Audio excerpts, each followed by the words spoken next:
Hey there, welcome back to Total Geek Live Baltimore Presents. I am Baltimore, and today I am bringing you Pryde of the X-Men.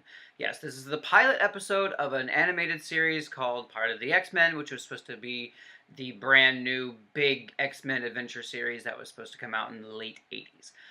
So this was a 1989 pilot that was produced. Interesting thing is, it was actually produced with money left over from a RoboCop animated series. So instead of doing an extra episode of the RoboCop series, they actually put that money towards making a Pryde of the X-Men pilot. Supposed to go onto the air at the end of the year. So this is kind of like a strange, fun animated episode. It's heavily takes off of Uncanny X-Men 129 through 139, that kind of era, and that's where it's kind of based and marketed and taken the material from. So it's got great characters in it. Of the X-Men, you've got Cyclops, you've got Storm, you've got Nightcrawler, you've got Colossus, you've got Wolverine, and you got Dazzler. And coincidentally, it's actually the same team that's in the Konami arcade X-Men game, which is this team right here. Oh my god, I love it. That game was really awesome, and I don't care, I always played as Dazzler. It was awesome. So in this series, in this animated pilot that they had, that was the team of X-Men, and they go in to bring in a new recruit, which is Kitty Pryde, also called Shadowcat. And that's where you get the name of the episode title, Pryde, as her last name, Pryde of the X-Men.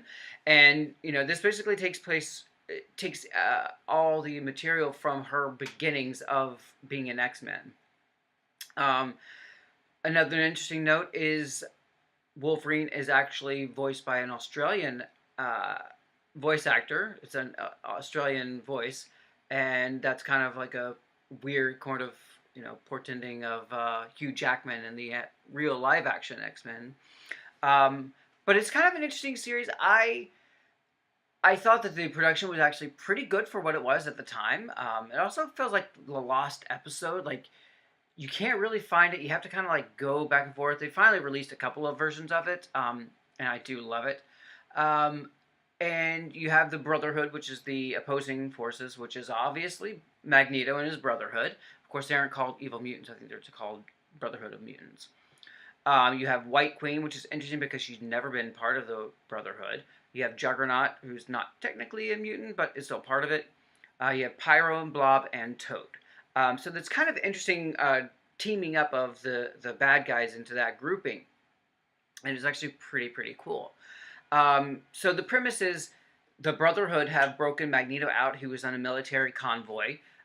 He is being taken away, and Emma Frost and the rest of the Brotherhood break them out so he can, be a part of their team again.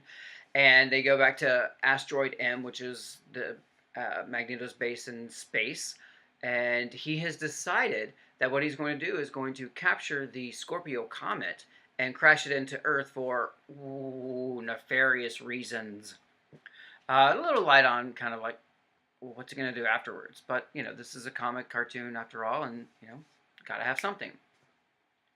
So in this part, we have X-Men going back to their training in the Danger Room, and Kitty Pryde is just brought into it, and she's kind of watching Xavier lead the team from the observation deck as the X-Men are actually executing a training scenario. Kitty Pryde's power of intangibility also works on machines with the added effect of it disrupts them and short circuits them. And so she gets spooked by Nightcrawler, who bamfs into the room, and his appearance really scares her, so she, stumbles and accidentally phases through the Danger Room monitor machine and short circuits it, and the Danger Room goes all crazy with the remaining X-Men already in there. So it's actually kind of interesting, and Wolverine, of course, has an antagonistic attitude towards her. She's not a real X-Men. You're just a trainee. You need to stay. You aren't part of the team yet. And there's a lot of interesting dynamics going on. This gets a lot of flack for her portrayal as just this damsel in distress and weak individual, but I feel like it's a good starting point for the character for growth. That of course we will never find out because the episode was never picked up for series. Um, so it's kind of sad about that, but it was still a really interesting, moment there to see that kind of development. So the next part that happens is Brett Magneto decides he needs to send two of his Brotherhood to steal a certain device, and the X-Men find out about it, so they split off. They send all the team except for Xavier and Kitty Pryde. They remain at the mansion. So the rest of the X-Men go off and fight Pyro and Blob, uh, and they are left alone. And this is the ruse because what actually he needed was Cerebro. And Cerebro is the mutant detecting device that Xavier has in his mansion. So Magneto and Juggernaut come and storm the X Mansion, which is sort of reminiscent of when Juggernaut attacks the X Mansion, almost always, because that's what he does. And Xavier is trying to get them to stop and get Cerebro and gives it to Kitty Pryde and says, just run, don't worry about me, just run.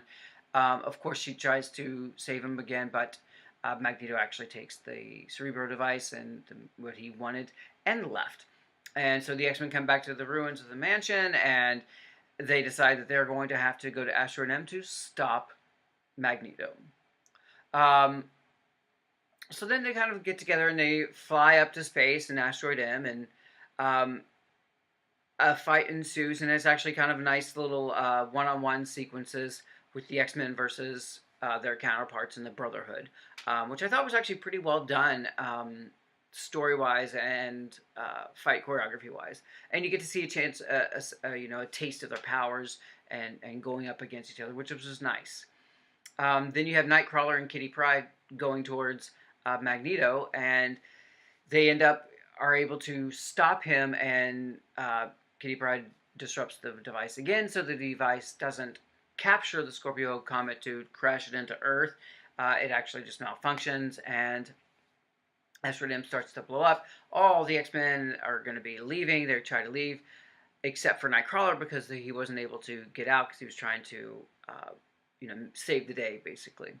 So all the X-Men are on board the Blackboard and waiting to find him, and they see Asteroid M blow up, and of course Kitty's distraught because she feels it's her fault, and lo and behold, they hear some shuffling back in one of the lockers, and it's actually Nightcrawler who's teleported in safety, and she's it's a nice moment because it recalls, of course, back in the original comics when she was frightened of Nightcrawler, scared of his appearance, and then they become friends and have a very, very strong bond. And you see that here too, which is really lovely to see in an animated version. And so the X-Men return to Earth and they put back the mansion, and Wolverine says, you're not an X-Men yet. You kind of get that little gruff moment, but the potential is there for her to actually realize what it is to be an X-Man and to fight for mutant rights. I really do love the Pryde of the X-Men. I think it's a really fun series, a fun episode. I do really kind of think it would be interesting to see what would have happened if they actually put it towards series. Of course, had they done that, we probably wouldn't have gotten the X-Men animated series a few years later, which I guess in hindsight is probably a better thing. But I really love the team that was put together. Putting Dazzler in there, just makes me happy. And I thought it was a really fun team up and a way to kind of call together a team that was full of classics, full of people you recognize, and then you give you a couple of people that were like unexpected, Kitty Pryde and Dazzler for sure, and give them a chance to shine and make their mark, so to speak.